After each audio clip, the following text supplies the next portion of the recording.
السلام علیکم، کیسے ہیں آپ لوگ؟ ہوپ فلی ٹھیک ٹھاک خیریت سے ہوں گے۔ الحمدللہ میں بھی بالکل ٹھیک ٹھاک ہوں۔ آج کی ویڈیو میں بھی میں آپ لوگوں کے ساتھ ایز یوزول ایک سٹوری شیئر کروں گی، بٹ یہ سٹوری میری نہیں ہے، اور جن کی یہ سٹوری ہے نا وہ میرے کیا لگتے ہیں، میرا ان کے ساتھ کیا رشتہ ہے، یہ تو میں آپ لوگوں کے ساتھ شیئر نہیں کر سکتی کہ وہ کون ہے، بٹ جہاں جہاں مجھے ان کا نام استعمال کرنا ہوگا وہاں پر میں بولوں گی ارحم کے بابا،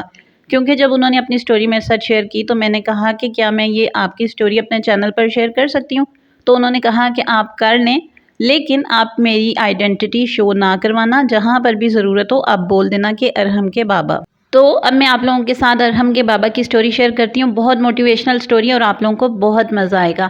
ان کا، ارحم کے بابا کا کہنا ہے کہ مجھے جب بھی اللہ تعالیٰ سے کوئی حاجت ہوتی تو پتہ نہیں کیوں میری کبھی بھی کوئی دعا پوری ہی نہیں ہوتی تھی، شاید مجھے دعا مانگنا آتا نہیں تھا، یا میرے الفاظ میں اتنی طاقت نہیں تھی، یا اللہ کو میری مانگی ہوئی دعائیں پسند ہی نہیں آتی تھی۔ میں جب بھی اللہ سے کوئی دعا مانگتا تو میری کبھی بھی کوئی دعا قبول ہوتی ہی نہیں تھی، اور میں اس بات پہ کافی زیادہ پریشان بھی ہوتا کہ پتہ نہیں کیا وجہ ہے کہ میری کوئی دعا قبول ہوتی ہی نہیں ہے۔ تو ایک دن میں نے اپنی سسٹر کے ساتھ یہ بات ڈسکس کی کہ پتہ نہیں کیا وجہ ہے میری دعا نہیں قبول ہوتی۔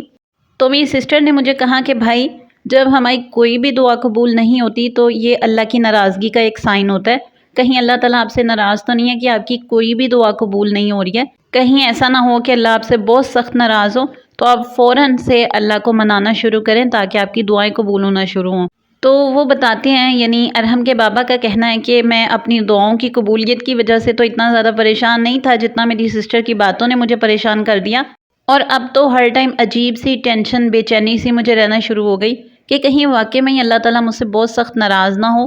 تو ایک دن میرے ذہن میں خیال آیا کہ کیوں نہ میں عمرہ کرنے جاؤں اور جا کے اپنے اللہ کو منا کے آؤں، اور پھر میں نے نا اپنے سارے کام چھوڑ دیے اور بس میرا ٹوٹل فوکس عمرہ کے اوپر ہو گیا، اور کچھ ہی ٹائم میں عمرہ کرنے چلا بھی گیا، اور وہاں جا کر میں نے بہت زیادہ توبہ استغفار اللہ تعالیٰ سے کی اور اپنے اللہ کو منایا، اور واقعی جب میں واپس آیا نا تو ایک بہت بڑا چینج میری لائف میں آ چکا تھا۔ بہت سی چیزیں جو کہ میری دعائیں قبول نہیں ہو رہی تھیں اور میں بہت ٹائم سے اللہ تعالیٰ سے مانگ رہا تھا، وہ ودن ڈیز قبول ہونا شروع ہو گئی، وہ سارا کچھ مجھے ملنا شروع ہو گیا۔ ارحم کے بابا کا کہنا ہے کہ اس کے بعد نا یہ میرا معمول بن گیا کہ جب بھی مجھے اللہ تعالیٰ سے کوئی حاجت ہوتی اور میری دعا قبول نہ ہو رہی ہوتی تو میں فوراً عمرہ کا پروگرام بناتا، اور جب میں واپس آتا تو وہ کچھ ہی ٹائم میں میری حاجت پوری ہو جاتی، اور میری جتنی بھی حاجات تھی نا وہ ساری کی ساری میں نے اللہ تعالیٰ سے اسی طرح ہی پوری کروائی۔ پتہ نہیں کیوں میرا اللہ بار بار مجھ سے ناراض ہوتا اور میری دعائیں قبول ہی نہیں ہوتی تھیں، اور پھر میں عمرہ کرنے جاتا، اپنے اللہ کو مناتا، اور پھر میری حاجات پوری ہوتی۔ تو میرے جو بھی کام تھے، مجھے اپنی جاب کے لیے جانا پڑا، مجھے اپنی پسند کی شادی کے لیے جانا پڑا، اپنے گھر کے لیے جانا پڑا، ایک بہت اچھی سواری کے لیے جانا پڑا، جو بھی میرے کام تھے ان سب کے لیے ہی مجھے عمرے کرنے پڑے، اور مجھے اس بات پہ بڑی حیرت بھی ہوتی بلکہ بہت زیادہ پریشانی بھی ہوا کرتی کہ لوگوں کی تو یہاں رہتے ہوئے ساری حاجات پوری ہو جاتی ہیں۔ وہ کہتے ہیں ہم نے اللہ سے دعا مانگی اور فوراً سے پوری ہو گئی، ہم نے اللہ سے یہ چیز مانگی اور فوراً ہی پلک جھپکتے ہمیں مل بھی گئی۔ میرے ساتھ کیا معاملہ ہے کہ میں جب تک عمرہ نہ کروں میری کوئی بھی دعا قبول ہی نہیں ہوتی۔ بہت لمبے عرصے تک اسی طرح ہی چلتا رہا، اللہ مجھ سے ناراض ہوتا، میں اللہ کو مناتا، عمرے کرتا گیا اور اللہ سے اپنی ساری حاجات پوری کرواتا گیا۔ بہت لمبے عرصے تک اسی طرح ہی چلتا رہا معاملہ،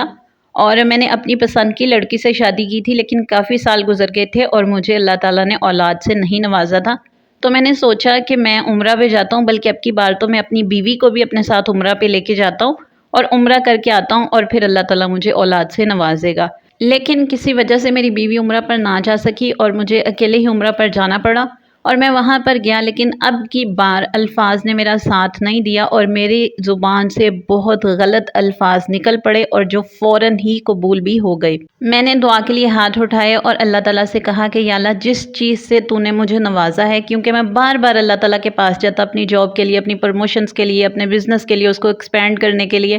بٹ جب میں نے دعا مانگی اللہ تعالیٰ سے اور جن چیزوں کے لیے میں نے عمرے کیے ان تمام چیزوں کو میں نے ایک سائڈ پہ رکھ کے اللہ تعالیٰ سے یہ بول دیا کہ یا اللہ، جن چیزوں کے لیے میں تیرے پاس بار بار آتا رہا ہوں وہ مجھے کچھ بھی چاہیے ہی نہیں تھا۔ جو چیز مجھے چاہیے تھی نا وہ تھی میری اولاد، جو مجھے نہیں ملی ہے، اور جس چیز کے لیے میں اب تک عمرے کرتے رہا ہوں نا، مجھے ریئلائز ہوا ہے کہ وہ تو مجھے چاہیے ہی نہیں تھا، مجھے تو اولاد چاہیے تھی۔ اور وہ کہتے ہیں کہ پتہ نہیں کیوں میری زبان سے یہ الفاظ نکلے، حالانکہ میں نے ان تمام چیزوں کے لیے بے حد کوشش کی تھی، اور میں اب اللہ کو کہہ بیٹھا تھا کہ مجھے وہ چاہیے ہی نہیں، مجھے اولاد چاہیے، کیونکہ اب اس ٹائم میری سب سے بڑی ضرورت میری اولاد تھی، اور اولاد نہ ہونے کی وجہ سے بار بار میری بیوی بھی بہت زیادہ پریشان ہوتی، حتیٰ کہ اس کی طبیعت بھی خراب ہونا شروع ہو گئی کہ مجھے اولاد نہیں ہو رہی ہے۔ اور مجھے خود بھی ایسا لگنا شروع ہو گیا کہ اولاد اس ٹائم ہماری سب سے بڑی ضرورت ہے، اور اولاد ہی اس ٹائم ہماری زندگی میں سب سے بڑی کمی ہے۔ باقی سب کچھ تو ہمارے پاس ہے جس کی ہم نے قدر ہی نہ کی،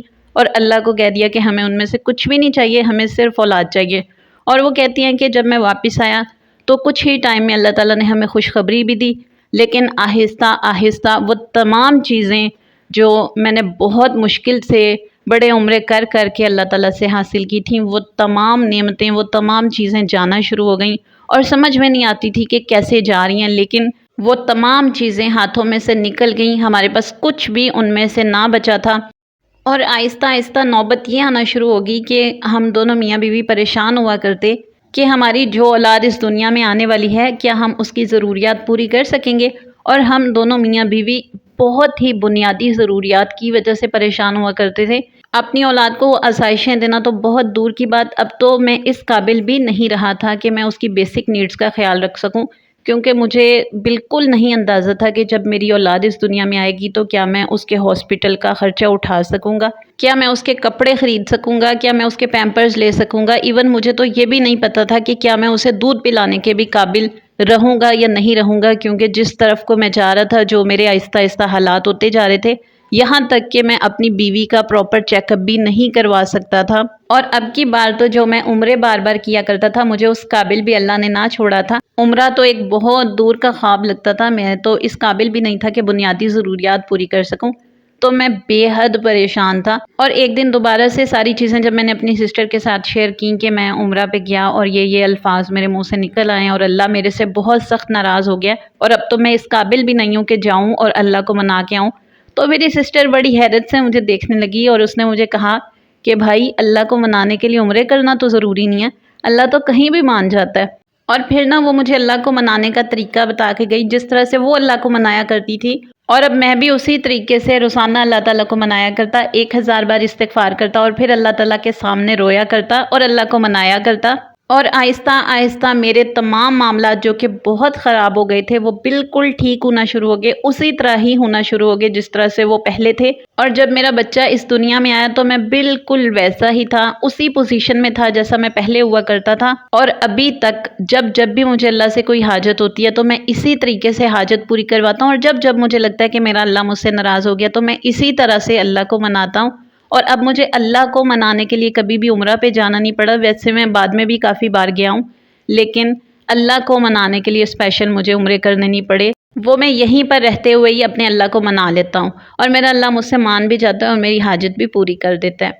اس لیے جب بھی اللہ تعالیٰ سے دعا کریں نا تو ہمیشہ ٹھیک الفاظ کا استعمال کیا کریں، کبھی بھی کوئی غلط الفاظ اپنے منہ سے نہ نکالیں، اور جو چیزیں اللہ نے آپ کو پہلے سے ہی عطا کی ہوئی ہیں نا، ان کی قدر کریں، ان کا شکر کریں، اور بار بار اللہ کے آگے بھی اس کا شکر کرتے رہیں، ان کو دہراتے رہیں، اپنے اللہ کو مناتے رہیں، اپنے اللہ کو راضی رکھیں۔ اللہ راضی ہوگا تو سارے معاملے سیدھے ہوں گے، اللہ ناراض ہے تو کچھ بھی نہیں ہے۔ اور استغفار کو اپنی زندگی کا حصہ لازمی بنائیں، استغفار سے اللہ بہت جلدی مان جاتا ہے، بہت آسان لفظ ہے، لیکن اللہ کو بڑا پسند ہے اور اللہ بہت جلدی راضی ہو جاتا ہے۔ ملوں گی آپ سے انشاءاللہ نیکسٹ ویڈیو میں، اپنا بہت زیادہ خیال رکھیے گا، دعاؤں میں یاد رکھیے گا، اور مزید آپ لوگ کس ٹاپک پہ ویڈیوز دیکھنا چاہتے ہیں وہ بھی مجھے ضرور بتائیے گا۔ میں اپنی پوری کوشش کروں گی کہ آپ لوگوں کے بتائے ہوئے ٹاپکس پر ہی اپنی ویڈیوز بنایا کروں۔ دعاؤں میں یاد رکھیے گا، اپنے ساتھ ساتھ دوسروں کے لیے بھی دعائیں کیا کریں تاکہ آپ کی دعائیں جلدی پوری ہوا کریں۔ اپنا بہت سا خیال رکھیے گا۔ اللہ حافظ، فی امان اللہ۔